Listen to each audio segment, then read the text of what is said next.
that the salt was losing its flavor, and I was thinking, well, what leads to that, and what's the antidote?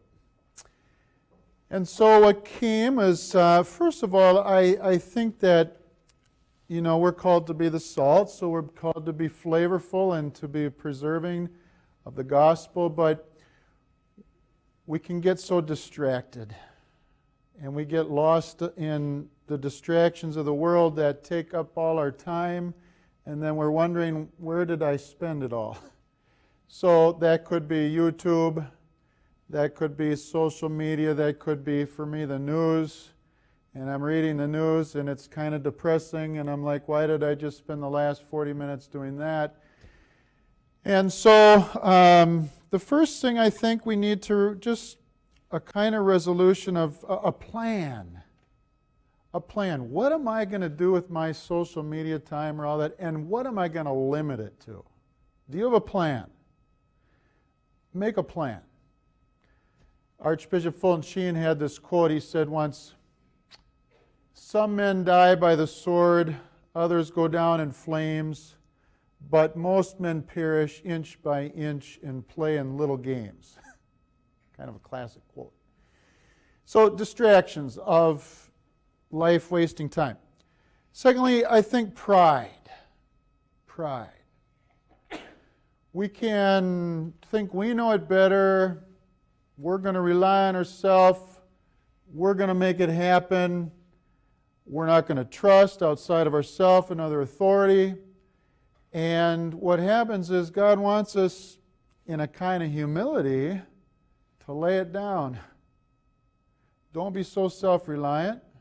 Don't be so proud. But because of our pride, we don't give way to God, we don't have that surrender, and we can become lukewarm, relying only on ourselves. But the powerful rely on God. And fear.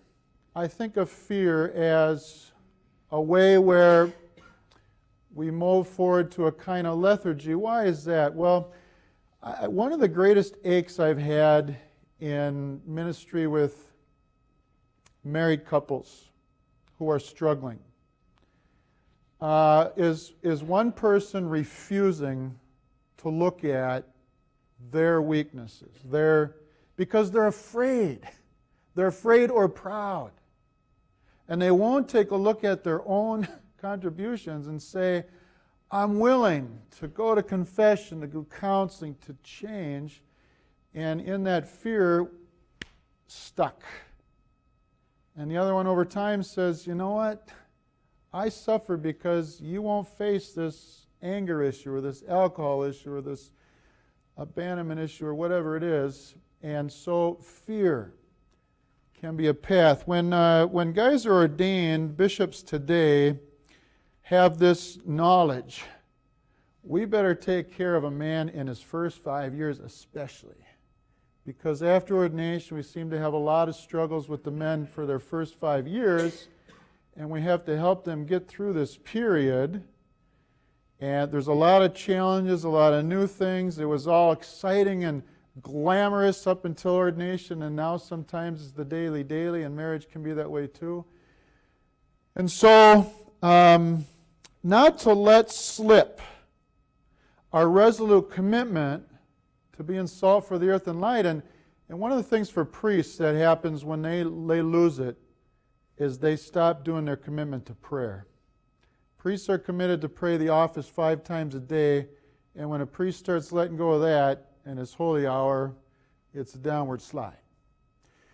So I offer to you the idea of resolute character today. In our second reading, St. Paul says, I have resolved one thing only, to know Jesus Christ, His suffering, death, and resurrection.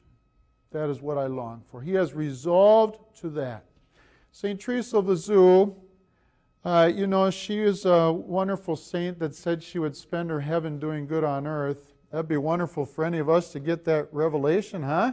You're going to spend your heaven doing good on earth? That would be outstanding. And somehow she knew that, and she does. So many people turn to her. Well, her parents had a certain sorrow and suffering. Louis and Zoe. And they had 9 children. They were thinking about religious life, and they felt called to marriage. And even in marriage, they were thinking about living somewhat like religious. And the priest said, no, marriage is a different kind of self-gift. And they went on to have 9 children, but they had this great sorrow. 4 died young and within 3 years. The only 2 boys they had, a girl of 5 and a girl of 6 weeks. That was Numbers like 5 through 8. And out of this sorrow then, one more time in the Depression, Zoe gets pregnant and has Teresa. And she's this very sickly child, and they're very afraid of losing her, and they're praying ardently. And so she's kind of doted on and cared for, and then at age 4, her mother dies. And so she lost so much confidence. And in the midst of all that, she became rather self-focused, she says, rather self-focused and kind of proud. So one day she had this great enlightenment, and all became clear. She said, I realized it was not to be selfish but selfless, which is what I was called. She read The Imitation of Christ, and at age 14, 15, she went to join religious life. And I have a couple quotes that I would like to share with you. A number of her older siblings, her older sisters, went to religious life. And when she joined Mount the Carmel, you would have thought she was going to join her sisters. But this is what she said, and this was part of her resolute character. She says, I did not come to Carmel to be with my sisters. On the contrary, I saw clearly that their presence would cost me dear, for I was determined not to give way to nature. Her sisters were actually a little upset with her, because when she went to Carmel, she didn't go and talk to them all the time. Just the opposite. She was very dedicated to silence and prayer.